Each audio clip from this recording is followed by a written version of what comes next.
Hello and welcome back to the Naked Marriage Podcast. We are Dave and Ashley Willis, and on this podcast, we address the truth about sex, intimacy, and lifelong love. And you guys, we are talking about money today with some experts, and we cannot wait to tell you more about them.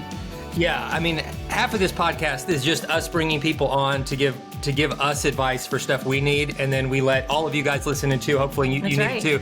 And this is one of those because Tim and Alexis Woodward are pros when it comes to stewardship, financial planning. They're certified financial planners. They're certified kingdom advisors and the co-founders of Blend Wealth. We're going to talk about all that and more, and specifically how to get just a grip on money. You know, what is God's plan for money in your marriage? Because what we found in the work we do, and even in our own marriage, finances and talking about money, planning around money can be a source of so much stress.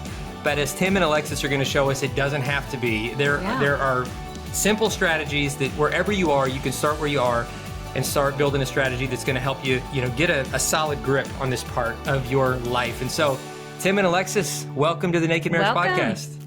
Thank you so much for having us. Yeah, we're super excited to be here.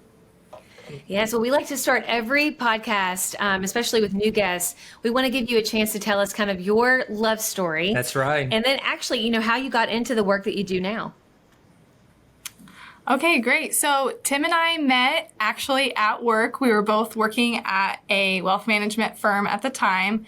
And then we kind of went our separate ways. We were working at separate firms when we started dating and ultimately got married. And 1 month after marriage, we thought it would be a great idea to start our own firm. Yeah, awesome. Yeah, that's a lot of change all at once. That is a lot of change. That's exciting. You guys are ambitious. Yep. I ripped the Band-Aid off. I kind of say, our local pastor says, the voice of the Holy Spirit sounds like the voice of your wife. And that was very much what happened in our case, because it was just a local sermon at our local church that he was talking about. 100 years ago or so, the church was at the forefront of excellence, building the churches, building hospitals, building schools. And maybe over time, we've kind of let our leadership down. We've kind of not been the leaders maybe God called us to be. And if you have entrepreneurship on your heart, maybe you should consider doing that and doing it for the Lord, regardless of your profession. And that message did not resonate with me at all, but it resonated with Alexis. And she was the one that really initiated what became the founding of Blend Wealth. Wow. I love that. And really putting even a greater purpose behind, money and helping others manage their money well. And so we want to get into it, and like Dave said, literally you guys, before, earlier today, before we were preparing for this interview, we were talking about money. Yeah, we literally were. And we were talking about just kind of the future, just having those kind of conversations that we all need to have, but often avoid. Right. And even, and we were talking in terms of some frustrations, some things I wish I'd done differently and all that. And so we're gonna learn from you guys today. But before we dive into that, I just want to point out a key lesson and principle we've already learned that's worth the price of listening to this whole episode. And that is, listen to your wife, guys. That's right. There you guys, go. listen to your wife. Like that. I'm telling you, if I had to just write a marriage book and sum it down for husbands, one piece of advice, I might do that. Your wife. Listen to your wife, because she's got wisdom, and I think you all are in tune sometimes with God's gentle whispers more than we guys can be. We get stubborn, and so anyway, I can camp out on that. Both, but hey, I will concur with that. I love it. Yeah, so that's a good point. Yes. So I'm sorry, I was so excited about that point. No, I love that point. I want to get into kind of the nuts and bolts of this. And so we're going to talk about wealth accumulation. You guys really kind of spell this out in such a simple way. I mean, simple in the fact of us understanding it. I know doing it is a whole other thing, but I think that just getting, kind of giving us an outline of what we can kind of aim for is good. So I want to start with wealth accumulation. You talk about how there's 5 uses of money, and I would love for y'all to go through this model with us. It'd be great. Yeah, so the Bible has over 2,000 verses when it comes to the stewardship of your possessions and your assets. In fact, it's one of the most talked about topics in the Bible. A lot of people don't realize that. And so the Bible says, where there is no vision, the people will perish. And so we believe that as part of your biblical stewardship responsibility of managing God's assets for God's goals, that you need to have a family financial plan. And that really starts with a vision.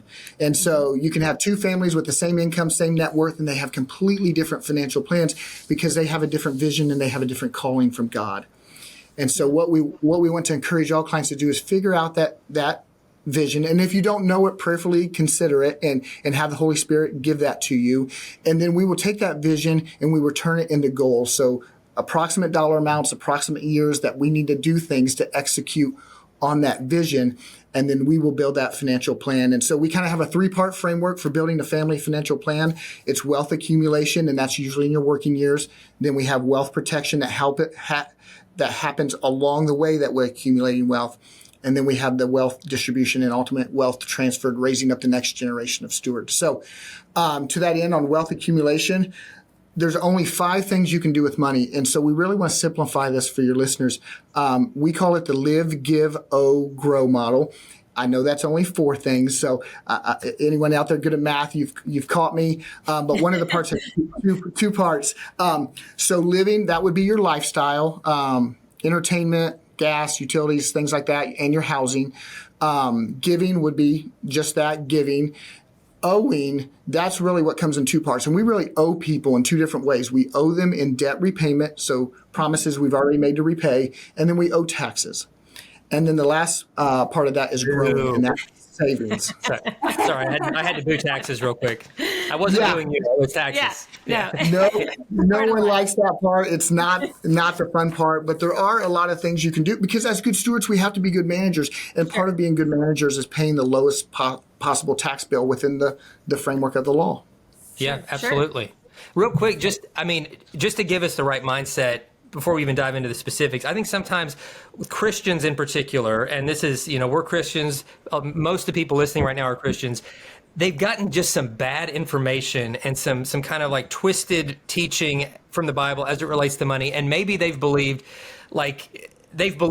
that one of 2 false teachings. On one extreme, it's that God wants you to be rich without having to do any work or make any plans. He just wants to bless you in this kind of supernatural way where you don't do anything. You don't have to even worry about stewardship. He's just letting it like rain dollars at the end of a rainbow in a pot of gold or something. And then on the other extreme, you've got Christians who think that no, wealth of any kind is evil. Like I'm not supposed to have it. And so if I get any money, I don't need to think about stewardship. I need to just kind of get rid of it because it's bad for me.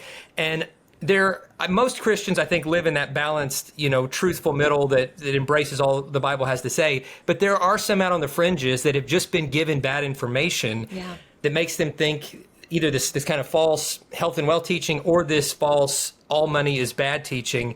So not to derail this, too much, but just to be able to speak to those folks who might not be able to hear the rest of what's going to be said because they've got this broken mindset. What would you say to those folks? Yeah, that's a good one. Well, I would kind of say it this way: God wants you to have an open hand, not a closed hand. And so God wants to work through you. And so part of God blessing you means you're able to bless others. It's very difficult to bless others when you have nothing, when you are completely impoverished. And so, but it's not just a money conversation. It could be time. You could apply that to any resources. All these resources are God's: your time, your marriage, your relationship with your children, your relationship with your community, your church, your money. All of those are resources that have been entrusted to you, and you're supposed to use those for kingdom impact. And I don't think people should exclude money from the resources that God gave you to bless others. I love that. So good. Yeah. And I know, just following with that, Alexis, can you explain to us like the difference between how like a secular budget, like how the world generally kind of sees how we should budget and how a Christian should budget? What's the difference there? Right. So the typical order of a secular budget, when your income comes in, typically right off the bat, people go and like to spend that money on lifestyle, and then followed up by taxes because they're required to pay the government. And then they'll kind of work on their consumer debt repayments. And then what's left over, if anything, goes to savings and then giving. And so from a biblical worldview, we pretty much like to reverse that completely. So when your income comes in, we recommend giving first. Our personal conviction is 10%, but prayerfully consider that and start where you can and try to increase that as your income changes. But so giving 10% right off the top, and then taxes. Most people, taxes look around 25% of their budget when you consider state and federal and payroll taxes. And then debt repayment. So from a biblical perspective, like we want to work on consumer debt, which is everything outside of your mortgage, to be as close to 0% as possible. And then savings after that. And we typically recommend around 20% of your budget, if you can, go to savings. And that's the, and then lifestyle is everything left over, which is 45% of your budget. That's awesome. And it gives people kind of that, a way to understand it better, because it is different than the world, and I think that when we do everything else and only to have, like our last little bit, like if we have anything left, which most of the time we don't, right? If we do it the way the world tells us to do it, there's nothing left. And if anything, we're over, we're going over our budget. And so we don't have anything to tithe. You talked about the 10%, that's the tithe. And, this is something where in the Bible, it talks about kind of almost testing God, like trust me enough to test me in this. And I remember early in our marriage, we've been married 22 years. So when we got married, I was still in college and Dave had his first job, and we were, broke, very broke. Okay. And I remember though that, in our church, they were talking about tithing, and we believe in that. It's in the Bible. We're going to follow this, even though we barely have anything. And then also we were in like a building campaign at that time too. And so they were like, what can you give above your tithe? And I remember us really being like, whoo, this tithe is hard enough. We're going to trust God, and we're going to give even a little bit above that tithe to go towards this building. It was our children's wing for our church. And it was so cool. And it's not, I want to be real careful. I'm not speaking like the health and wealth gospel. That's a completely other thing. But I do believe when it comes to tithing and giving that 10% or what you can, like you said, Alexis, start somewhere to the church. And maybe even if you're in some kind of campaign or want to give to the charitable organization of your choice, it's amazing how God, it's not like he's necessarily going to return that in a financial way. That's definitely not been the case with us. But I do believe you receive blessing in so many other ways that you never anticipated. In ways that you can't even quantify. You can't even quantify, and he does meet your needs financially. Every time he has. Yeah. In our leanest of times. Always had what we needed and more, I've had enough food to have love handles my entire life, and I've got proof. So he provides more than enough. But I know it can be really scary, turning what the world says how we should budget upside down as a Christian. It can be scary to us, especially if you're not accustomed to changing it up like that. So, with people that you work with who are like, no, I want to do it God's way. What would be the first thing? Where should they start with this? Yeah, absolutely. And just to follow that, if it's God's will, it's his bill, and he will pay it. He is a faithful God, and I love that. He is not going to default on his obligation. So if you have an open hand, he will use you to bless people around you. And so we really feel like budgeting software is really one of the best ways to have that family conversation about a budget. A budget's not beating each other over the head about your spending. It's about getting on the same page and making sure you're fulfilling your calling, and your budget represents progress toward that calling. And so we really like 3 softwares. There's FaithFi, which is just Faith FI. It's actually a Christian budgeting app, and it will actually categorize your things in that live, give, grow model that I just mentioned. Dave Ramsey produces a fabulous one called Every Dollar. Mm-hmm. And then we personally use one called YNAB, just YNAB, and it really just stands for, it's an acronym for You Need a Budget. Okay. Yeah, and there's no right or wrong answer to any of these, but if you don't measure it, you can't improve it. And you need a piece of software, in our opinion, to kind of facilitate those conversations. And once you implement it, it will change your conversations around money. It almost makes it fun in your marriage because you see the progress that you see the improvements. Right. I love that. Man, that's so good. Yeah, my mind's just spinning just for ourselves even. Yeah. We could get better at this. And there's always room for improvement. I feel like even if you're like, yeah, money's fine, I think that there's always room to improve, but I think some people, listening probably clicked on this episode reluctantly because money Right. evokes feelings. I mean, either I got this, I'm good at money, or the opposite of like, oh my gosh, money's always been like the thing. They got a whiskey in their hand while they're drinking. Like they're really having a hard time listening to this. I can't talk about money. Or we have people who just want to be head in the clouds. Like, well, we just don't talk about that because it's fine until there's a crisis. I'm not going to talk about it. And so I know that we all have some kind of reaction. Yeah. Or if I have faith, I don't need a plan. Right. Oh my gosh. God will just provide. Yes. It's like, well, God also gives you that. We have a role in this. Right. We have a role in this. We have an important role. And to be good stewards, we have to, we have to pay attention to it. So I know that like there's all these feelings going into it, but I want to just say for those who did like, click on this and maybe you're in a desperate spot, I feel like you guys are people who are like, listen, don't freak out. Like there are things you can do. You have to start somewhere. And I love that you're giving us those tools. Let me ask about just kind of a very specific scenario that a lot of our listeners are in, especially younger listeners and friends, and even some of our friends on the team at XO, that they're trying to do everything right to save and all this. And their goal is we want to get in our first home. We want to get in our first home. Yes. And they can't because of the interest rates and the inflation and the down payment that they need just seems further and further off. And they feel like they're throwing their money away with rent, but they feel discouraged because they don't know what else to do. And so many, more than ever, I think right now, there's a large segment of young couples and even couples that aren't so young that feel like they want to get into a home to start building wealth through equity, and they understand the stewardship of that, and they feel like renting is poor stewardship, but they feel stuck in that cycle. Do you have any advice for folks who are in that dynamic? Yeah. Yeah, that's a popular concern for most people. And so I want to say, like, we really encourage oneness in your finances. You guys had mentioned, like, one spouse just kind of does one thing and one does the other thing. If you have a wedge in your money, you'll have a wedge in other parts of your relationship. And God really wants us to be one flesh. And that's oneness on every level, including money. So I think if you will develop a family budget that you're on the same page of, planning for these things just becomes so much easier. And I also want to acknowledge there's a different season in life. There is a season to rent. Because when you rent, that's the maximum monthly amount you will pay because the landlord will cover everything else. But when you're a homeowner, that's the minimum you're going to pay because we know the roof needs more shingles. The AC will go out July 4th weekend. And that's just how it happens. And so you got to get to the point where you're saving enough that you have enough emergency fund, you have enough cushion to make that transition from renting to home ownership. Because if you do that too soon, what you want to really be a blessing will be a curse. It will be a curse when you have a $5,000 AC repair and you can't afford it. And then you go in debt. And then you just start this downward spiral that God really doesn't want you to go down.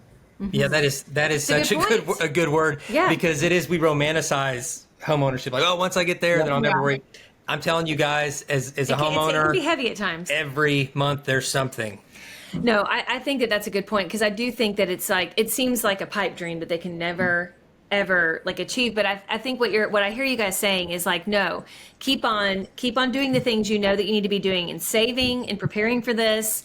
And also don't wish away kind of some of the freedom that you have in renting, that you don't have to do all these little fixes and things like that. So I think it's good because I do think what you're saying about being one flesh, money can be the thing that that drives us apart and makes us really resent each other. And so I think it's important in every season, even in those seasons of waiting, because none of us want to wait. Like we do not want to wait. We don't wait well, generally speaking, as a culture.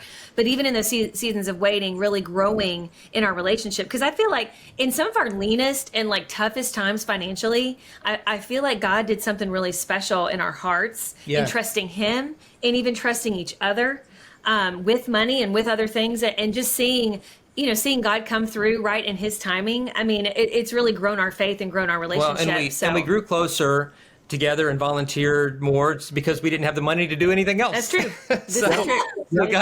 God works in every season. He does. Some of our sweetest memories are, when we were just kind of learning and growing, times. lean. But in every season, there's blessing. But in every season, we do have a responsibility to be good stewards, like Tim was saying earlier, of our time, of our money, of everything that we have belongs to God. We're temporary stewards of all of it, even our own bodies. We're stewards. We need to take care of our body. Everything is entrusted to us for a time.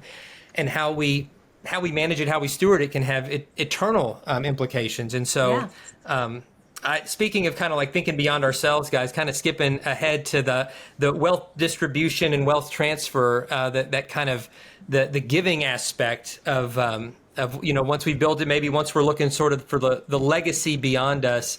What are some conversations we should be having? Even those folks that think like, well, right now we don't have this trust of millions and millions of dollars or anything like that. And so maybe they're not even thinking about having a will or any kind of wealth transfer, but everybody should be planning, working, and thinking about these things, right? Correct. And I'll talk about distribution, then we can go into transfer. But when it comes to the wealth distribution phase, you really have kind of two things that happen in retirement. You have your own living expenses, and then hopefully there's a surplus that you can give. And so you really need to sit down as a family unit and pray on this and say, how much is enough? Like, how much do I really need to live off of? And once you kind of know that number and you've prayerfully considered that number, then all the other planning becomes very fun. Because if you have a surplus, you can start increasing your giving and your offerings beyond 10%.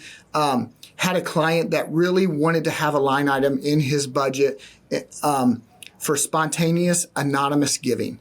Just like if he heard of like a family in church that needed a new car or something like that, he was going to have that car. He's going to have it delivered. No one would ever have any idea it was him. God would get the credit for it. And I just thought that was one of the coolest things I've ever seen in terms of giving and distributions in retirement. Wow. And then when it comes to transfer, I want people to know everyone has a set of estate plans. They don't realize that. If you pass away without a set of estate plans that you've created for yourself, the state you reside in will assign you a default set of estate plans. And so things will go as the state defines. And oftentimes the default plan the state has put in is not optimal. And that leaves this, your children bickering and other relatives. And it just creates emotional turmoil. And we know that we're supposed to foster, we're supposed to be the head of our family and lead that and not put our loved ones in that situation. And so one of the best ways to bless them is put some estate plans in place. And you don't have to have lots of assets for that still to be meaningful. And so what that looks like is a few documents I love to walk through. That's a last will and testament, where your assets going to be distributed. And if you have minor children, who would be the guardians of your children. In situations like a car accident where you might be incapacitated for a period of time, there's a financial power of attorney and a healthcare power of attorney who would make financial and healthcare decisions for you while you're incapacitated. And then also there's a living will that's different from a last will and testament. That is basically if we are on life support, do we want the machine left on or off? These are morbid decisions. They're not fun to have, but we owe it to our loved ones. If something happened to me, I don't want Alexis worrying. I don't want to have she's already got the burden of having to handle all the administrative tasks of the estate, but then to have her guess at what I might want in burial or cremation or anything. Like if I can take that burden off of her or our children by predefining what my decisions are and putting that in writing, man, that just takes a whole burden, a whole weight off the family. And I think you owe it to your family and loved ones to do that. Yeah, it's really out of love. I know, we've actually had those conversations not too long ago. We were talking about some of these things, and I tended to be the one, I'm like, I don't want to talk about that because it seems sad to me. But Dave was like, honey, this is really out of love that we have these conversations because it, ultimately, because we travel a lot. So we've had, we've had to have these conversations because, I guess, all of us are at risk of anything can happen to us any day. But I guess when you travel, maybe you think that more when you're in a lot of planes and things like that. And, but we were talking about that. And honestly, by the end of it, I felt really good about it because I was like, okay, because we're taking a lot of the burden away from each other of knowing what the other would want, but also from our children, and really, so that, like you said, because we have seen, literally we've counseled with couples and families where the distribution of the things left behind after someone's passed away are the thing that breaks this family apart, fighting over a piece of furniture or money or whatever. And so I think it is good to just go ahead and have those things in place so that there's not this guesswork or fighting and things like that. So I do think it's wise. And I think, you guys can speak into this. Do you think there's a right time to do that? Or do you think the earlier the better? What's your advice on that? I think the earlier the better. If you have children, the time is now, because you have to make guardianship decisions for that. You want to talk to those guardians. Your estate plan should not be a surprise to anyone. When they go to read that during kind of the administration process, it should not surprise anyone. And so where your stewardship kind of collides with estate planning and wealth transfer is this. You have a stewardship responsibility not only to the assets while you're alive, you have the biblical obligation to raise up the next generation of stewards. Yeah. And so what that looks like for your children is you need to impart your wisdom. That's all of your life experiences. And I'm not saying your kids are going to agree with everything, but they need to understand why you believe the way you do. You need to point them, to the Bible. You need to raise them up so they won't depart from the ways. And you need to transfer your values to them along with your wisdom. And then we love to have family meetings. And what that looks like is we don't have to talk any dollars at all. But we can say to our kids, hey, if something were to ever happen to us, here are the people that are going to be in key roles. Here's how we're distributing the money. Susie, you're going to get 25%. John, you're going to get 15%. And the balance goes to the last child. And I know that inequality kind of makes people jittery a little bit, but fair is not always equal. And so you may have a child who has a very successful business, a very successful profession for like a doctor or physician, something like that. Mm-hmm. They don't need a lot of assets, but then you have another child that's a stay-at-home mom and the husband's a teacher. And so you want to bless them more just because you want to make it fair. Mm-hmm. Among them. And that's not equal. And I think it's important to have the conversations with those kids. And if they are on board and they understand the heart that you had in making your allocations, there will be almost no bickering. Like everyone's on the same page. Now when you pass away, it's just a matter of what's the dollar value assigned to those percentages. Yeah. Yeah, that's good. It's so good. I know even like houses, like your parents' house, how does that, what's going to happen with that, or your house or whatever. Like we've had, as our parents are aging, they're having more of these conversations too. So I'm sure people's wheels are spinning like, what have I not talked about? And I just hope that you guys watching and listening, that after this podcast, that you start this conversation. Like, no, go ahead. Well, and not just about things of great value, but things of sentimental value. I know my dad in recent years has been like kind of looking through things of sentimental value and giving them to my brothers and me, and like really talking about what each of them mean, what they represent, this picture, this artifact, this whatever it is. Bible. And this old family Bible, what it means to the family, the story behind it, and him being able to kind of tell the story of these things and then, pass it on to one of us is so meaningful. I mean, and him doing that while he's alive, hopefully for much longer, is way more meaningful than us just like, getting it in a box someday